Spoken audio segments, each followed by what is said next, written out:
এত গরম দিচ্ছে যে এই গরমে টিকে থাকা মানুষের দ্বারাই কষ্টকর হয়ে উঠেছে।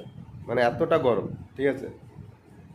আমরা যখন ডিউটিতে বেরোচ্ছি তখন মনে হচ্ছে কি যে আমরা গিয়ে আর কাজ করতে পারবো না, ঠিক আছে। এতটা গরম আমাদের মনে হচ্ছে। আর এর পিছনে যে কারণটা সে হচ্ছে, সব থেকে বেশি গরম লাগে হচ্ছে আমরা যখন কিচেনে ঢুকি।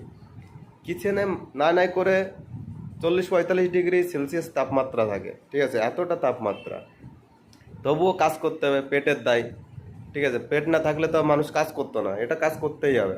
পরিবারের দিকে তাকিয়ে কাজ করতে হবে, যতই খারাপ লাগুক আর যতই চা হয়ে যাক, একটা ছেলে মানুষের যা দায়িত্ব, তার পরিবারের দিক তাকায়, তার নিজের পেটের দিক তাকায় তাকে সারা জীবন কাজ করতে হবে। যদি দেখো, একটা মেয়ে মানুষ হলে কি হয়, মেয়ে মানুষ হলে তাও সে পরিবারে টাইম দিতে পারে, কিন্তু একটা ছেলে মানুষের এমন পরিস্থিতি, পরিবারের সাথে তো টাইম দিতেই পারে না। তারপরে যত কষ্ট ঝড় আসুক একটা ছেলে মানুষকেই সামলাতে হয়। তো সেই জায়গার থেকে অনেকে হাজার কষ্ট করেও বা হাজার করেও পরিবারের মন পায় না, ঠিক আছে। কিন্তু কিছু কিছু পরিবার আছে যারা বোঝে যে যে না, ছেলে মানুষের কষ্ট দুঃখ পরিবারের লোক বোঝে, এবং বোঝার পরে তারা একটু সেই ছেলে মানুষের সাথে হাতে হাত মিলিয়ে একটু তাকে সাহায্য করার চেষ্টা করে। অনেকেই করে। কিন্তু যার পরিবারে কেউ নেই, তার তো আর কোনো উপায় নেই না।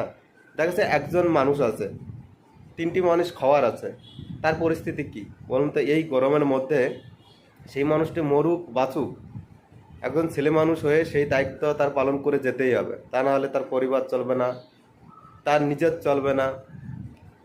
অতএব ছেলে মানুষের জীবনটা জন্মের পর থেকেই একটা কষ্টসাধ্য, ঠিক আছে। সে সরকারি চাকরি করুক, সে বেসরকারি চাকরি করুক, সে কোনো যে যাই করুক না কেন, ছেলে মানুষের সুখ খুব কম হয়, ঠিক আছে।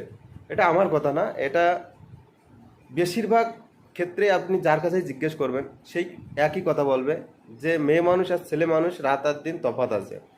কারণ মেয়ে মানুষের ওই চিন্তাটা থাকে না যে কী কায়দায় আমি আমার পরিবার চালাবো বা কী কায়দায় আমি আমার চালাবো। হ্যাঁ, যখন একটা পরিবারে সে অংশগ্রহণ করে, দেখা যাচ্ছে বিয়ে থা হয়ে গেছে, তখন তার মাথায় আলাদা চিন্তা আছে ছেলে মেয়ের প্রতি। কিন্তু একটা ইয়ং মেয়ে বা একটা ইয়ং ছেলে, এই দুইজনের মধ্যে কিন্তু রাত আর দিন তফাৎ থাকে। কারণ একটা ইয়ং ছেলে সে আগাগোড়ায় যখন একটু বোঝা শেখে বা কাজকর্ম করা ধরে, তখন থেকে কিন্তু তার এই চিন্তা ভাবনাটা থেকেই যায় যে আমি কিভাবে আমার পরিবার উন্নয়ন করবো, আমার উন্নয়ন করব, বা যাতে আমি ভালো থাকতে পারি সবাইকে নিয়ে, এই চিন্তাটা তার মাথার মধ্যে থাকে। তাই তাকে কঠিন, যত আপদ বিপদ আসুক তাকে কঠিন